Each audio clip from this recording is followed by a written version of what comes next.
For Pledge of Allegiance. I pledge allegiance to the flag of the United States of America and to the republic for which stands one nation under God, indivisible, with liberty and justice for all. Can we get a motion to approve tonight's agenda for April 7th? Motion to approve tonight's agenda, April 7th. Second. Okay, all in favor? Aye. We're good. And can we get a motion to approve the minutes from the last meeting on March 24th? Move to approve the minutes from last meeting on March 24th. Second. All in favor? Aye. Aye. Unanimous. All right, next up, we've got school committee chairperson comments. I don't have any particular comments tonight. Keep on going. Next up, we've got community comments. Lots of folks here, but I think they're here for a special presentation. Anyone in the room with comments tonight? Sam, anyone online raising their hands? I see no hands raised. All right, we are going to be done with community comments for tonight. Next up, we can move to student comments. We've got a group here from Memorial Elementary second grade talking about their Heifer International Project.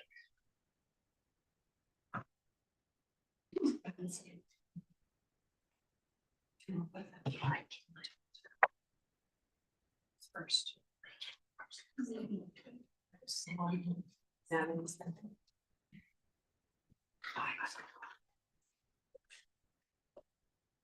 Second, while we organize ourselves. Oh, we're going opposite order that we did this And morning. if families want to get a better view, you can come behind the committee to get. All right, so we're starting on that end. and I you will this take way? a picture too. You guys are trying to confusing. Feel free. No, it's fine.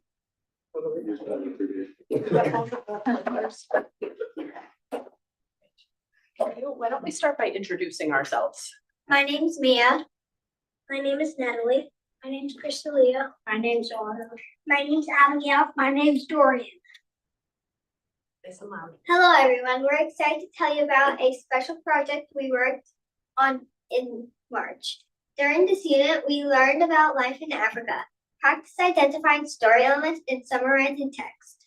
We also practiced counting and adding money. Most importantly, we learned what it means to be global citizens, helping others and making a difference in the world. We read the book Beatrice's Goat. This story helped us learn about families who don't have as much as we do. The story took us to Uganda, a country in Africa. We met a girl named Beatrice. She lived in a small mud house with her mother and 5 brothers and sisters. Beatrice had one big dream. She wanted to go to school, but her family didn't have enough money to send her. One day, Beatrice's family was given a goat.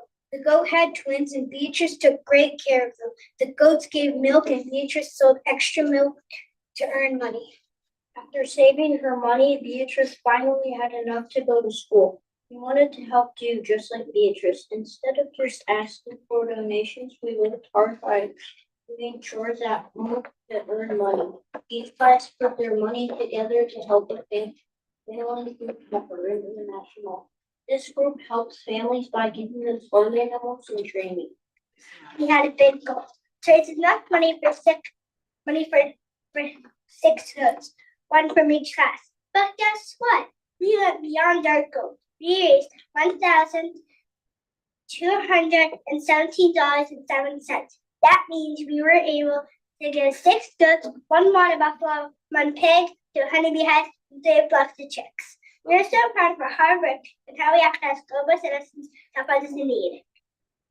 This project taught us about kindness, hard work, and helping others. It showed us that even small efforts can make a big difference in someone's life. By working together, we were able to help families in need, just like Beatrice. We hope this inspires others to find ways to help too. Thank you for listening. Yay.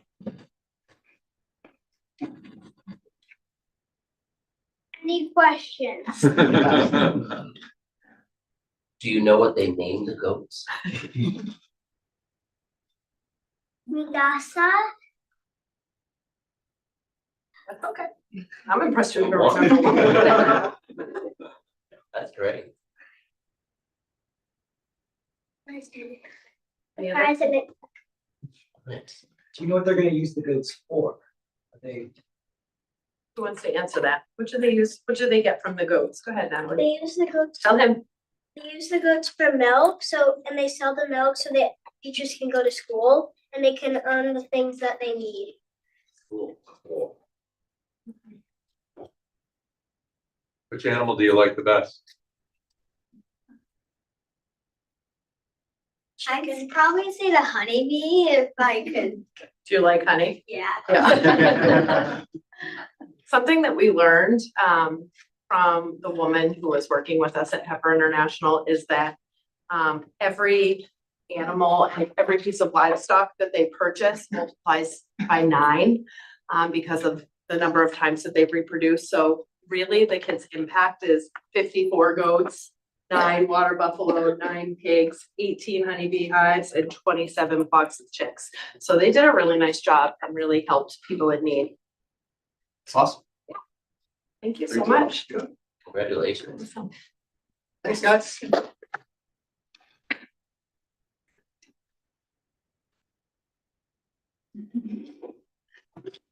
All right, Sean, you want to give some updates from Yeah, sure. the student representative? So first this expanding exchange trip. So we just had 14 students leave for the Spanish trip on Friday, where they'll spend about 2 weeks in Lyon, Spain, and they're gonna be able to chat with students there, learn about their culture. I've already heard from a lot of my friends that have gone and they're already having a blast. They've been to a bunch of museums, cool sites, so it looks like it's a very cool trip. On March 27th, Best Buddies held our annual bowling night at Haley's, so we got to play a little bit of bowling and some arcade games. And then on April 2nd, Best Buddies partnered with Peer Leadership and we had an inclusion lunch here where we played some fun board games with students, and then we got to have some ice cream. Next is prom. So our prom is actually coming up. It's going to be on May 9th at the Avenir in Walpole. And I know a lot of people are very excited about that. And so for the promposal contest, we had Maya Williamson and Andrew Brown win. And it was actually a very clever promposal. There were like trumpets, crowns, and like a hobby horse. It was funny. And so that was really cool. And then finally, ELA night. So last Thursday, our English department hosted our annual English Language Arts Night to focus on student learning. So we had a bunch of different sessions from slam poetry to speech and book analysis and many more. My session specifically focused on analyzing children's literature to identify the themes that are being instilled through picture books and how they aid in the development of perspectives in the youth. So yeah. What's going on? Yeah. All right, any questions for Sean? Sean, I'm gonna give you one piece of homework. Yeah. You gotta go watch Mighty Python. Mighty Python, what's that? It was the theme of the video. Oh, it was? Oh, okay. All right. All right, like Dr. Cohen, new business up tonight? Yeah, First or- we have out-of-state field trips as the first thing up. Okay, Dr. Cohen's gonna come on up and just give you a quick background on outdoor, what's it called now? Outdoor classroom, formerly nature's classroom. And it did share the same details. Same data. Okay. Yeah. So we are looking for approval for our annual 5th grade trip to the now outdoor classroom, formerly nature's classroom. So that's what people are most familiar with. This year we're looking to go from the October 29th to October 23rd. October 31st. And that's a Wednesday through a Friday, which is actually a nice positioning in the week for lots of reasons. So giving us a couple of days to make sure we've got everything ready and get kids ready. It also has us come home on a Friday, even though it is Halloween. It then also gives some time for kids to rest before they come back because it is a really busy few days. And also our teachers. We are located in Iverton, Connecticut, which is where we've been for the last few years. So it's not a new location or a new organization that we're working with. Just most of our students do present. We always have a few that will choose to stay back for a variety of reasons, that families will make that choice. And just so as we're doing that, while kids are off at the outdoor classroom site, students that are remaining at NISCO or trying to do they're doing similar kinds of activities. They have a special couple of days. They're doing a lot of outdoor activities in a smaller group with teachers at our location. So those that don't attend the trip do have an experience here at school in Mendon. One of the things that we benefited from last year were some scholarships from Outdoor Classroom itself. So that actually helps support the work that our PTO really generously does at the beginning of the year. It's always a big push for us because it is important to us that finances aren't a barrier for any students not going on the trip. So if they're choosing to stay, it's not because of the cost of the trip itself. If you have any questions, but Questions? Outdoor classroom versus, is that just they changed the name? They changed the So name. It's not a location. change. no location, not a location or an organization change. Like they've changed their name.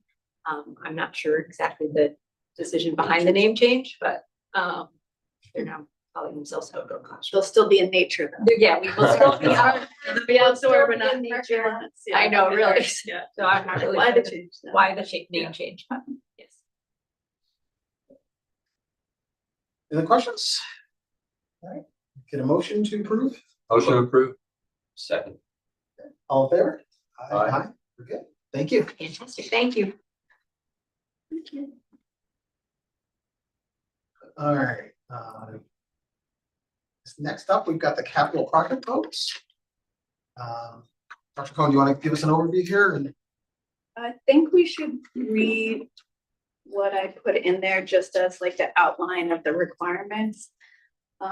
So within 7 days from the date in which the vote's adopted, the district secretary must notify the Board of Selectmen of each member town of the district to the amount and general purposes of the debt herein authorized as required by Chapter 71, Section 60D of the general laws and by the district agreement. This notice must be in writing by hard copy letter mailed by certified mail to each board, return receipt requested. And it needs to, in each letter mail, needs to include the date of the debt authorization votes. So that's what we're starting to talk about tonight, the amount of debt authorized, the general purposes for which the debt was authorized, and a copy of each of the school committee's votes authorizing the debt. And let's see, looks like the same there. Oh, and we have to circulate this. It has to be published as a paid notice within 10 days after the date of the committee's vote. So 10 days from today to authorize the debt in a newspaper circulating with the member towns. So these are just standard requirements that Jay, thank you very much, was able to get the information on, and we need to officially vote tonight and then sign off of it and then send it to the select boards and then do a posting. And will that free press newspaper that we get, they'll do this? We hope so. Okay. We actually usually put this in the Metro West. The Metro West, okay, All right, guess that's where it's gone. excellent. All right, now I think you've got a handle on what we need to read. Thank you. You want to start us off with the roof? So I move that the district appropriate the amount of $10,657,452 for the purpose of paying costs of roof replacement at Mendon-Upton Regional High School located at 90 Pleasant Street, Upton, Massachusetts, including the payment of all costs incidental or related thereto. Which proposed repair project material extend the useful life of the school and preserve an asset that is otherwise is capable of supporting the required educational program, for which the district has applied for a grant from the Massachusetts School Building Authority, said amount to be expended under the direction of the school. To meet this appropriation from the district treasurer, with the approval of the school committee, is authorized to borrow said amount under MLG Chapter 40 pursuant to any other enabling authority. District acknowledges that the MSBA's grant program is a non-entitlement discretionary program based on need as determined by the MSBA. If the MSBA's board of directors wants to invite the district to collaborate with the MSBA on this proposed repair project, any project costs the district incurs in excess of any grant that may be approved by and received from the MSBA shall be solely the sole responsibility of the district. And that if invited to collaborate with the MSBA on the proposed repair project, the amount of borrowing authorized pursuant to this vote shall be reduced by any grant amount set forth in the project funding agreement that may be executed between the district and the MSBA. Second. All in favor? Aye. Aye. Should I go with Facilities? facilities next? I also moved that the district appropriate the amount of $11,559,307. Say that again. $11,559,397 for the purpose of paying costs, purchasing equipment and various upgrades and modeling projects in and for the district's 4 schools, including the payment of all costs incidental and related thereto. To meet this appropriation, the district treasurer, with the approval of the school committee, is authorized to borrow said amount under MLG Chapter 44 or pursuant to any other amendment. Second. All in favor? Aye. And finally, I moved that the district appropriate the amount of $12,002,785 for the purpose of paying costs, renovating and constructing outdoor recreational facilities, press box, concession stand, bathrooms, and buildings at the district's Mendon-Upton school, and renovating and construction of outdoor recreational facilities at the district's Misco school, including the payment of all costs incidental to thereto. To meet this appropriation, the district treasurer with the school committee is authorized to borrow said amount under MLG Chapter 40, GL Chapter 44, GL Chapter Section 16D, pursuant to any other amendment. Second. All in favor? Aye. Thanks, Matt. Appreciate you going through those. All right, I should go over to you for superintendent and administrative reports. Yeah, would you be able to present that? District events and highlights.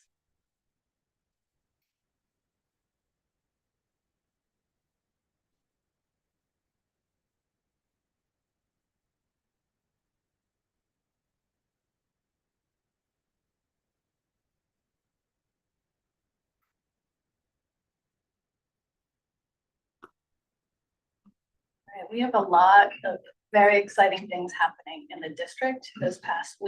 Of course, we do all year, but I feel like at this time of year, we have so many amazing things happening that I'm sure I missed a few in here, and I'm saying a couple things that Sean said. Sometimes that happens, right? Because we're at the same events. We'll probably continue to talk about the science and engineering symposium because it was so impactful. But if you take a look at some of the initial numbers, we have participation of 538 students engaged, 146 research projects, 43 STEM professionals. You can see the presenter breakdown, which impacted, all of the schools. And we also had some of our neighbors come over. They were supposed to have a symposium somewhere else, and I think it got canceled, and we offered for them to join us.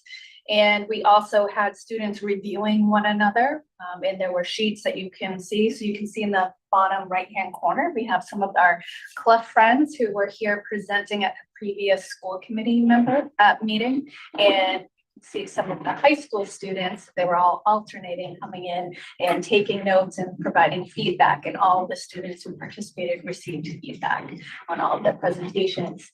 I tried to do my best to get some nice pictures from above. I know Ryan got one even higher up that maybe you'll see, but it was pretty incredible. I was there for the whole time, and just to see all the parents coming through, the professionals coming through, having the district-wide impact of it. It just keeps getting better and better every year. I want to thank Mr. Gorman in particular for his leadership of it, and also for having grants that were allowed us to bus our students from across the district to the event. Questions on that? All right. Next up, this was just happened this past Friday. We had 2 juniors who accompanied Ms. Daniels to the State House. They participated in the Student Government Day. And this is a program that's offered every year. They're able to learn about state government. They participate in the role of elected appointed officials, and are able to meet some of our local representatives as well. The next night, ELA night, I was able to come to ELA night. I didn't catch your session. I'm sorry, I missed that one. The bottom picture there captures the opening ceremony when everyone was gathered around. I did catch, I think that was Hannah. We had a podcast in the upper right. In the left, we had, it was about themes of a children's book, so almost like a similar type of thing that you were talking about. And in all of the rooms, they do such a nice job, and it's in different 15-minute sessions. If you have never had the chance to go, I highly recommend, if you see that it's coming up, to go. You can just pop in and out. It's 15-minute sessions all over, but to see the different poetry slams, to the discussions that the students have. I went to one, they were discussing, banned books and Fahrenheit, what's it called? Fahrenheit 51, so 451, yeah. And they were talking about it, and all I did was go and listen, and it was amazing. I could just listen to the entire night. I wish I could see everyone. So they do an awesome job. Next up, coming up, we have a STEM night that's going to be taking place at MISCO, and we also have some of our students coming from the high school as well, I believe, to help. Yes. It's hosted at NIPMUC, Hope for Miss. Okay, I don't know if I knew that. Okay, it says right there. It's going to be here in the cafeteria. It's for our middle school students, and we have our honor society here that's going to be hosting it. So that, I don't know if they've done that before. No, I've this seen is a new Yeah. event they're doing, and some of the honor society students came and announced it to kids at lunch today, and Yeah. they're I thought really I excited about it. just caught that, wanted to highlight that opportunity. I love the cross-district opportunities that we have. And then on the next slide, just building off of what Sean said before, we have a Best Buddies Walk that's going to be taking place in Worcester at Polar Park. And that there are links. It's in the MISCO newsletter that just went out, but there's a link there if anyone wants to sign up, donate. We have the Sophomore Career Shadow Day. We've had this for a while, but this is coming up pretty soon on April 15th. It's a great opportunity for students to explore careers of interest, to gain real world insight into the working world. And they have until April 11th to submit their forms. And last slide, upcoming district events. We actually had 1/8, which was filming, and I'm sorry if I'm stealing what Ryan's going to talk about, but he was there all day and he can add more. But in walking by, we had some professional filming taking place all day long here for Ally around authenticity at the high school. You've heard the last 3 years, we've been talking about S3. And we have a convening in the spring. A lot of the meetings are kind of in and out and Zoom meetings. This is in-person meeting with members. That's already talked about. A couple of the others. You already mentioned the Spanish exchange. In case you didn't catch it, we had DA presentations at the middle school just last week. Okay, good. I'm still on track with my dates. And we're coming up at the high school as well. And some programming coming into Memorial and Clef. We have the Discovery Museum program coming into a number of grades to present there. And then kind of heading forth, we have the early release coming up right before break. We have Active Minds at the high school club is going to be sponsoring a 5K. And then I already mentioned the Best Buddies Walk. I'll continue when I have updates at the meetings, just kind of put the big events out there as we get closer to them, because we also have the multicultural night, which will be happening in May as well, May 16th, 15th. Okay, thanks. The 15th, so I'll add that to this notification. Any question on the district events? DA presentation, what's the DA? The district attorney and the presentations, they were all. Questions, what are the contents of that? Yeah, no, it That was is the more. acronym I'm familiar with. Yeah, okay, yeah, it was mostly about online safety, so at different levels of online safety and what not to put on, not what to share.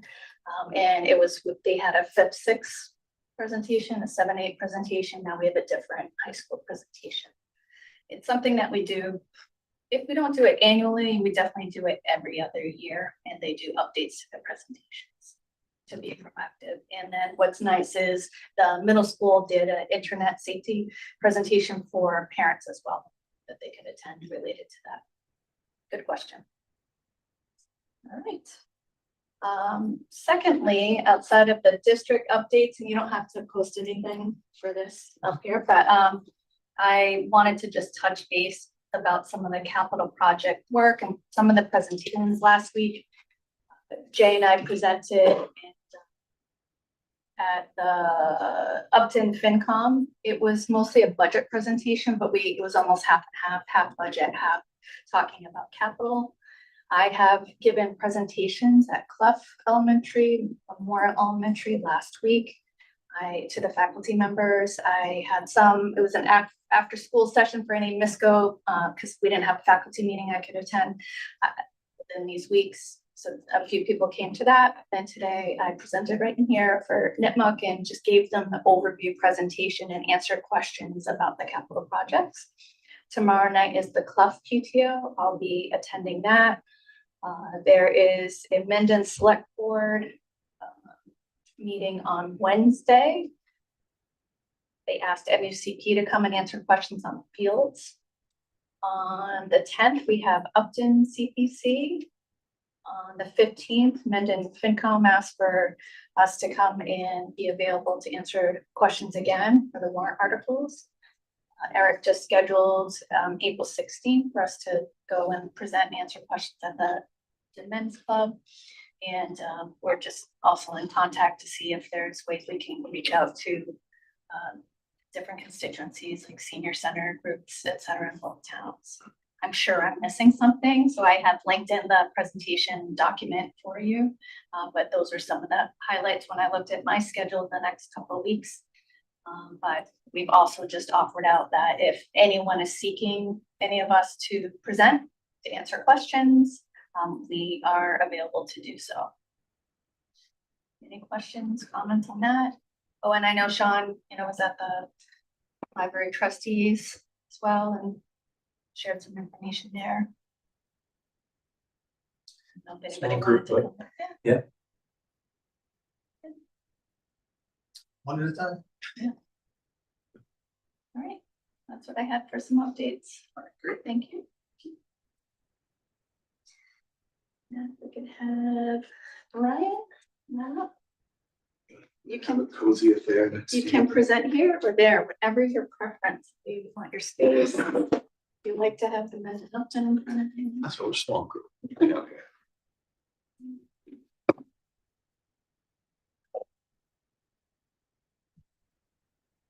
Good evening, everyone.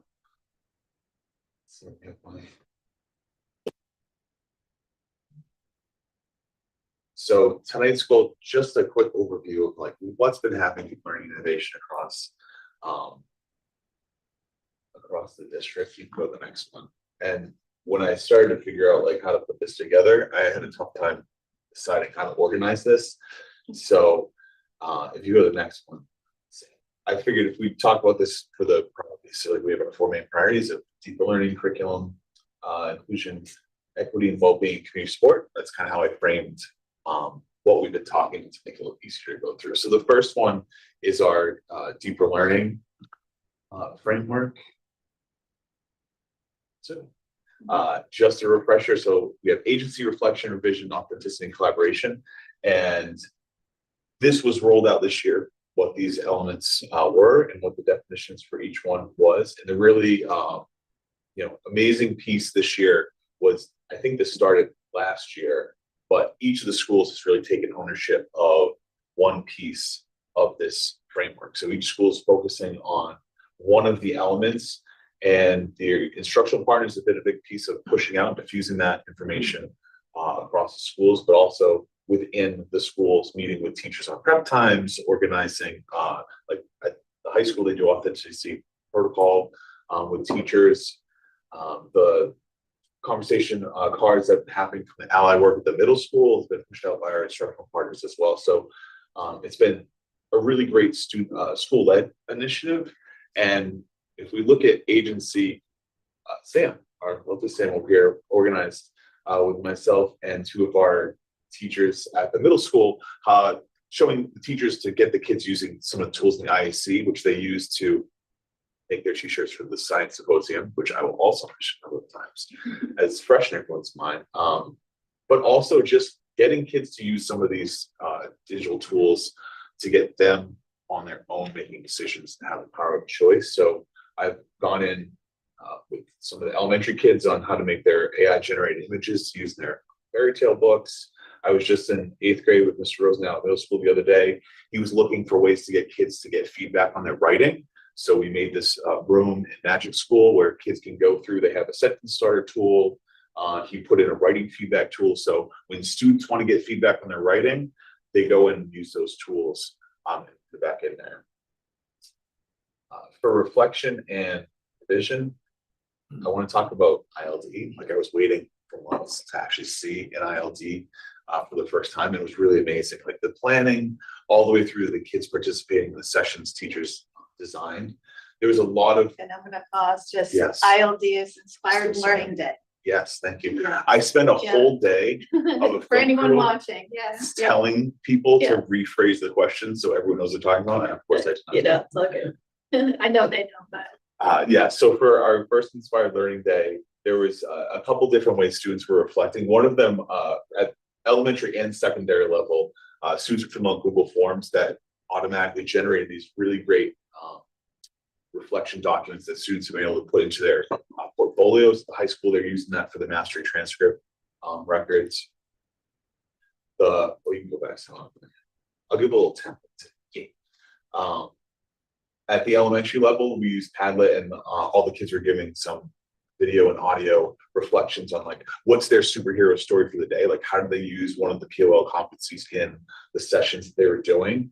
And there was a big shift at the elementary level this year. It used to be, I think kids went through 3 or 4 sessions throughout the day, bouncing back and forth, to having one session all day long, which was a big challenge for designing.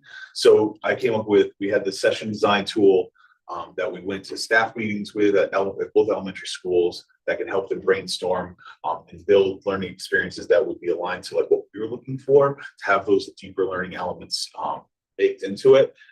And the middle school actually even had students fill out a form of interest, which then the teachers using that interest form and the data back from there to design what their session is going to be, so they can try to get more interest in the sessions that they were doing.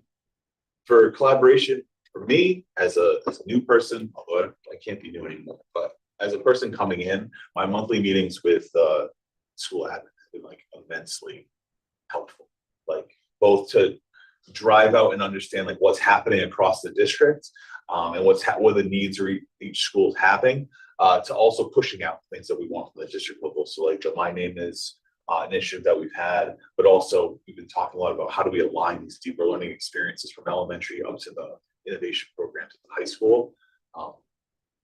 We also at the 7th grade, they've been doing PBL Now this year. So this is like the next iteration of PBL Works, where they're pre-made PBL units that students are doing. So this is at the central office where Mr. Lahr and Ms. Cadge's students were presenting their pitches, a little bit like Shark Tank. Their business proposals that was kind of a combination of mathematics and what they're doing in business.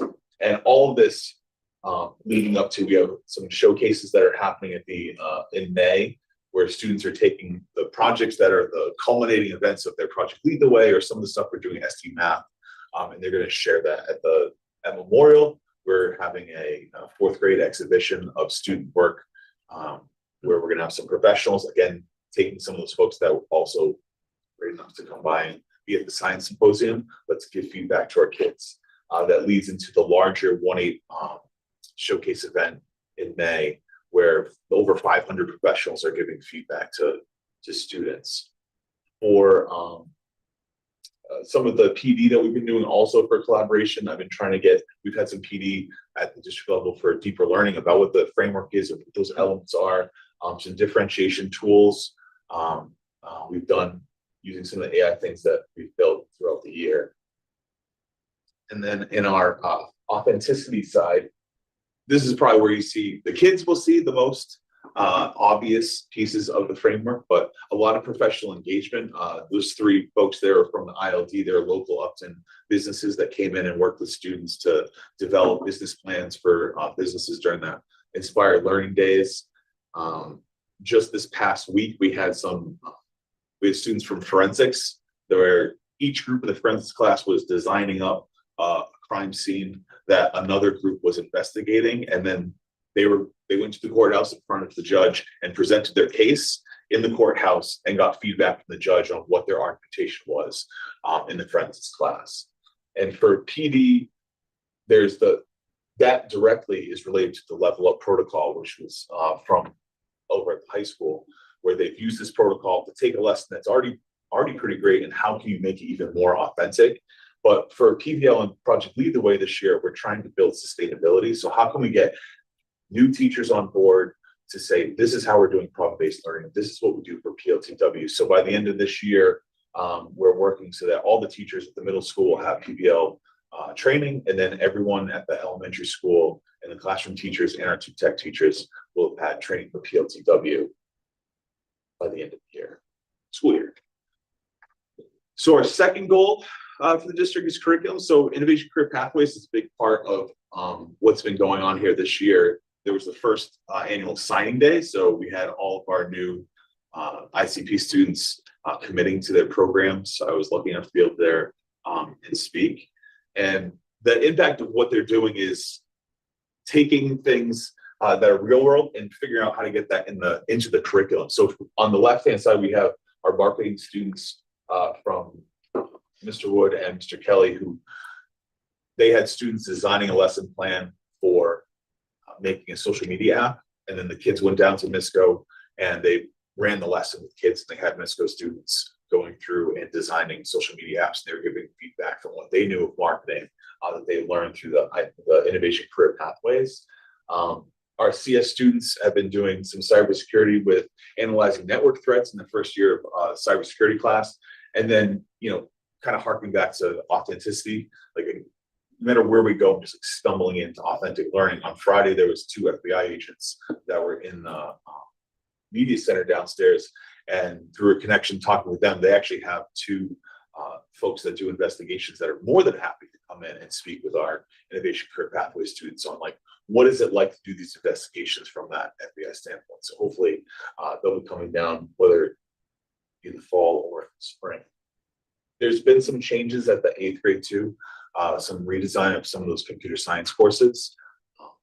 And it's been, Ms. Preston's been working to get kids ready for this expectation of Innovation Career Pathways. So she's doing a course, kids are taking this Carnegie Mellon computer science course this year. And we have some students that have gone through all of the CS courses at MISCO that we're feeling are ready to move on and not take the initial course for computer science in high school, but go on to the CS principles course so they can be ready and continue and get further down the line with Innovation Pathways. We had a couple grants that are going to support the expansion and the continuation of our Project Lead the Way. The grant we got for Memorial is a 3-year grant, and by the end of it, we'll have 4 Project Lead the Way experiences for each kid each year throughout their time from K to 4. And then we have a grant for NITMUC, so we can have a capstone course, which aligns to the expectations for the Innovation Career Pathways, because they have to do an internship or a capstone experience. Taking this course will guide them through the capstone experience and what they need to know, and also satisfy that requirement. It's also going to be open to kids that aren't in IC. So if there are seats left over, 12th graders can take this, whether it's to extend their civics project that they want to work on, or they had an internship that they had work that they want to extend on, they could use that time there. Some quick stats, like right now we have all students participating K to 4 with our Project Lead the Way launch. There's all the classroom teachers will be trained by the end of this school year. And on the tech side, there's a CS pathway. So all the tech modules that they're doing are lined up in what Project Lead the Way calls a CS pathway. So we have this K to 4 pathway of computer science lead into this Project Lead the Way technology and CS happening in MISCO. That's all coming up into our computer science experience in high school. So hopefully, like, continue to build and strengthen this. We'll just continue getting that pipeline of computer science students moving forward.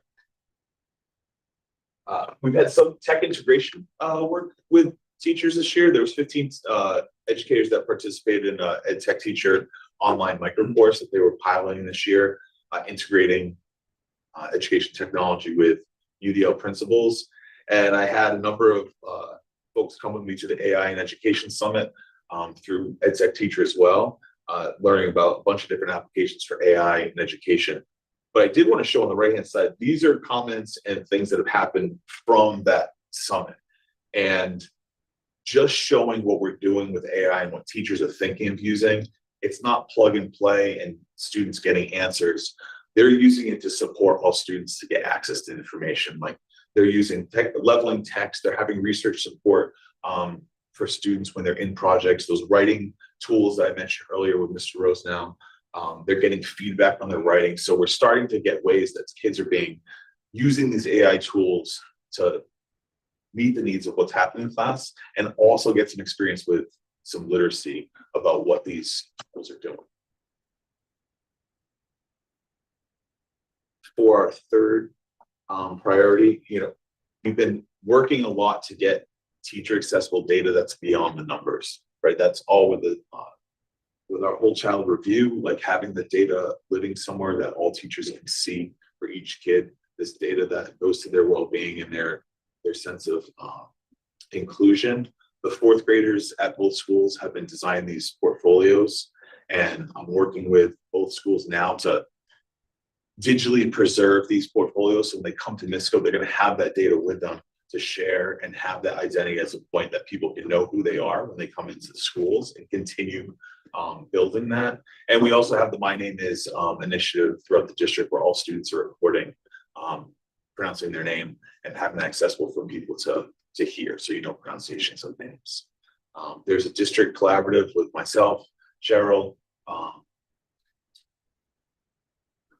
Jen D'Angelo, and also our elementary principals to have the SEL check-in that's been happening at the family meetings. So students are coming in, they're checking in. There's some questions that have been developed by our school counselors that kids are checking in during family time, I think once every few weeks, just to get an SEL check-in for kids. And there's also these math, literacy, and STEM night things that have been happening, which are fantastic. Families coming in. I was lucky enough to be at the literacy night where I had students working on reenacting one of the stories, which is coding with kindness with robots. So they were programming robots to avoid unkind words as they were going on, which is in parallel to what the book was about. The last one's community support. So a lot of it, I try to be as open as I can about conversations and reaching out and getting feedback. So our cybersecurity awareness, we've had people go through that program. I feel like it's been successful. I have emails every week that's people asking me about scams. Is this a scam? Alerting us to all these things happening. So I feel like we have a lot of effect there. But also just reaching out and getting some feedback from administrators and teachers making decisions. So I know Joe and I talked with the elementary leaders to figure out what they want to do for the interactive touch boards at the elementary, how they want to situate that. There was a big Google policy change that happened this spring that affected a lot, and without people reaching out and answering the surveys and emails I sent back, we wouldn't be able to navigate that without the limited issues that we had. So it's been really great to have that, and then updates we've been trying to send out in the weekly update of just tools and tricks that might help people, and the community partners. We've been building this since the beginning of the year. This list of people that are willing to come in and support our students, support learning, and participate in authentic experiences, participate in some of these exhibitions of student learning, and it's just growing from there. And ideally, taking this year and creating this database, hopefully we can put it in a point for next year so that any teacher who wants to do this will have a list of folks that have already said we're willing to help out and come in. They can just reach out and answer there. And anyone sitting at the table who would like to be part of that, let us know. Upcoming events, we did have the filming that Maureen had said today. It was an amazing day of listening to the kids talk about their authentic learning. And then we have the applied learning showcase to the fourth graders in May, the showcase at the track at New Balance in Boston, which for 1-8. So it grew from, we had a very small group of people, and now we have the cybersecurity students are going. We have multiple teams from the Gateway who do their design project with Ms. Kaler. We have some ST Math students who are presenting how their ST Math puzzles are linking to the mathematics that happen with real industry jobs. And then we also have some of our fourth grade projects. We have some training for PBL. By the end of the day on the 30th, I think almost all of our middle school staff will have gone through the PBL training. Because this will satisfy the ones that missed it before and also the new teacher that came in. And then same thing for Project Lead the Way at Clough. That'll be our last one, and all our classroom teachers will set. And our next Inspired Learning Day will be on the 6th of June. They were already starting to plan for it. Yeah.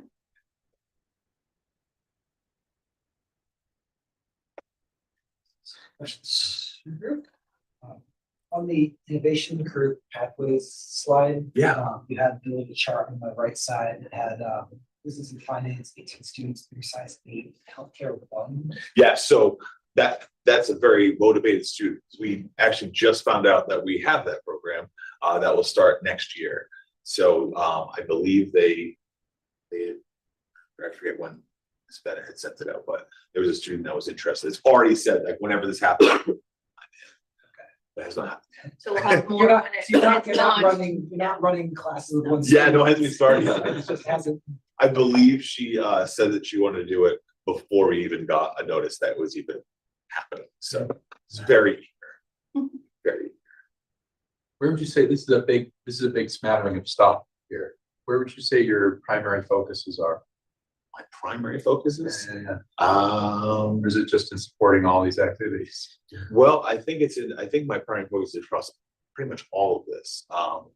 But when it comes to the day-to-day, a lot of it's support, but also figuring out, like, work with Cheryl on curriculum pieces. And I'm hoping for next year that we can figure out, we're thinking about the PD plan, like, how do we get more ideas to get this deeper learning out there, but also the tech integrations, like the AI piece has been pretty big this year.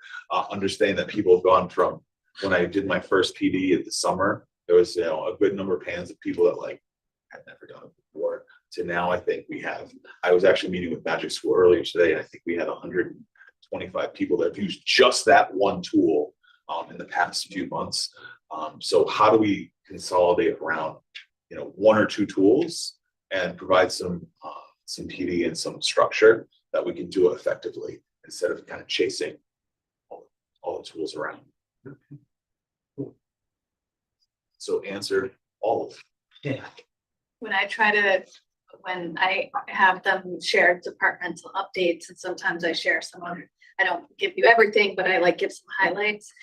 That a good example, so Ryan will give kind of the, giant district initiative work that's strategic and moving forward, but then there will also be the tech support area, maybe we're working on, Panorama one day or working something else. And then it's also the instructional support area.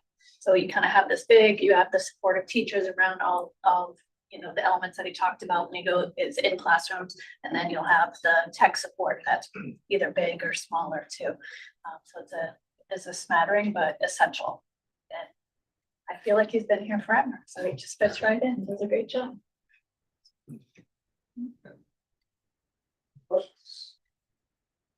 Thanks, Fred. Thank you.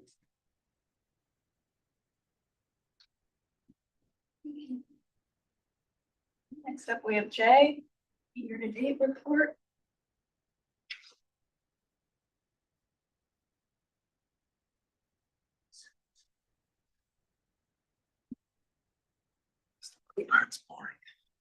This is exciting.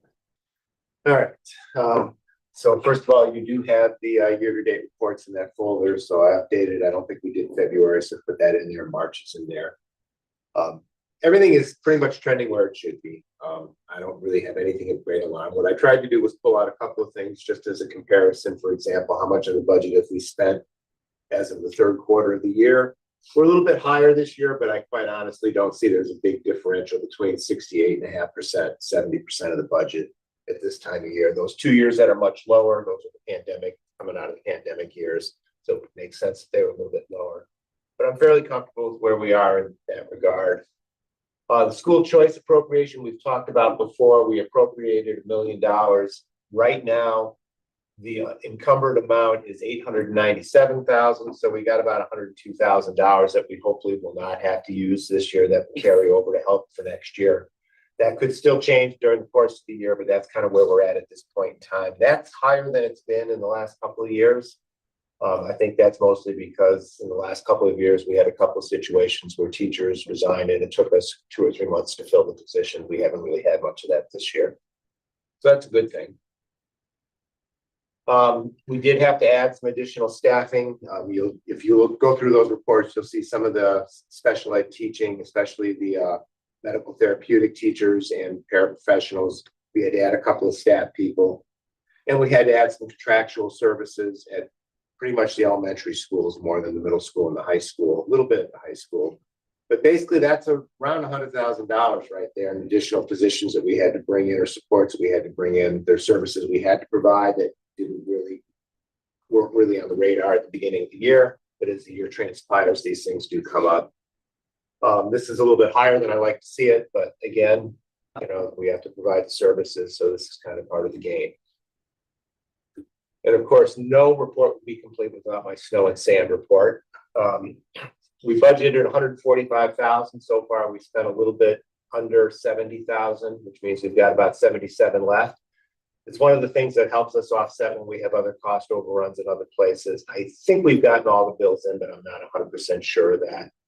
I think a month ago I said we were all done with the storms. And then it's sleeted today, right? And it's sleeted today, but we didn't have to do anything for it.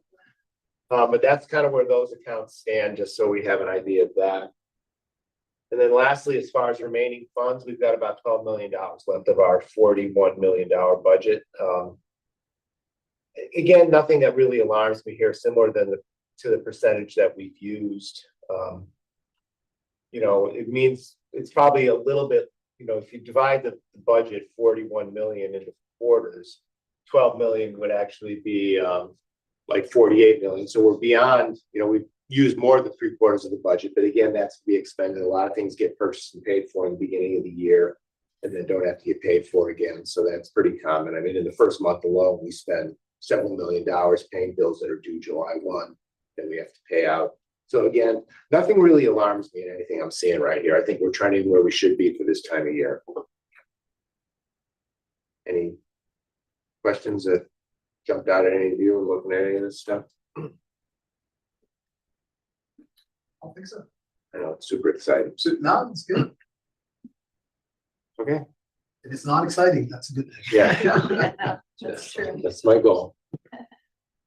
Okay, well, thank you. Thanks for the capital votes. We'll get that stuff out as well. Yeah. We're moving right along on all this stuff. And there were no nature's classroom comments this year, Jim. And I'm ready. You're ready. Okay, thank you. Thank you. All right, school committees, subcommittees, the budget committee, Jim. Jane Marie presented the fiscal year 26 budget to Upton FinCom, April 2nd. Not going to go to that, but I heard it well. All right, policy subcommittee. Sean, do you want to pitch it or do you want to defer this till next meeting? Oh, God, I'm just trying to refresh my memory as to what those things were. If you click in on, Um, I think it was just aligning it to what the MASC I read through had, it, yeah. yeah, So So- it's just a second reading to the two. Super short. yeah, I don't think this is a big deal. If you just read it right now, I think we could probably go to approve it. And it also is common sense. Yeah.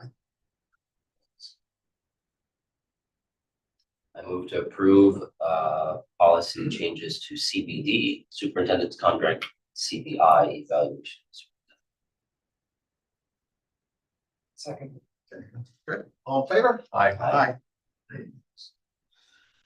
All right, no updates on negotiation subcommittee, none of that going on right now. And then I think we can pass Gary on I'll just read the superintendent evaluation subcommittee. And with Dr. Cohen back on February 4th to review her evidence of progress towards her goal for the years. She'll present her evidence at the next school.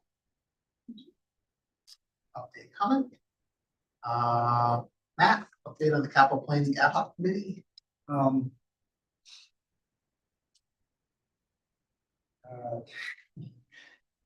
uh, yeah, so I attended Dr. Cohen's presentation at the FinCom last week. Well, we met. It's more recent than the last school committee meetings. Our last the last capital planning subcommittee meeting was just kind of finalizing finalizing the numbers and the language around the capital projects. Discussion about building committee and the taking over some of the responsibilities and just some FAQ information for the website. Yeah. All right. I don't think there's any other matters that have come up that weren't part of the agenda since it was posted 48 hours ago. So future agenda items, we have the superintendent's evaluation, evidence reflection, school choice numbers, ELA curriculum council update. So with that, we can take a motion to adjourn. Motion to adjourn. Second. All in favor?